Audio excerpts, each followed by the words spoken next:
IBSനൊക്കെ treatment എടുക്കുമ്പോൾ കുടലിന്റെ ആരോഗ്യ പ്രശ്നങ്ങൾക്ക് ട്രീറ്റ്മെന്റ് എടുക്കുമ്പോൾ പലരും ചോദിക്കും കുടൽ ക്ലീൻ ആകാൻ എന്തെങ്കിലുമൊക്കെ പറഞ്ഞു തരുമോ, എന്തെങ്കിലും ഡ്രിങ്ക്സോ എന്തെങ്കിലും മരുന്നൊക്കെ തരുമോ ചോദിക്കും.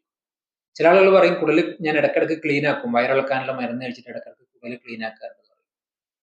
ഇതൊരു ശരിയായിട്ടുള്ള രീതിയല്ല. ആക്ച്വലി ഇത് നമ്മുടെ കുടലിനെ ഇറിറ്റേറ്റ് ചെയ്തുകൊണ്ടാണ് ഇങ്ങനെ വയറിളക്കം ഉണ്ടാക്കുന്നത്.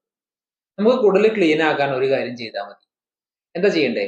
നമ്മുടെ ഡയറ്റിന്റെ ഭാഗമായിട്ട് സൊലബിൾ ഫൈബേഴ്സ് ആഡ് ചെയ്യാം. ഇപ്പോൾ oats, chia seeds, flax seeds, psyllium husk, ഇങ്ങനെയുള്ള സൊലബിൾ ഫൈബേഴ്സ് നമ്മുടെ ഡയറ്റിന്റെ ഭാഗമാവുമ്പോൾ ഇത് കുടലിൽ വെച്ചിട്ട് വെള്ളത്തെ അബ്സോർബ് ചെയ്യുകയും എന്നിട്ട് ഒരു ജെല്ല് ഫോം ചെയ്യുകയും ചെയ്യും.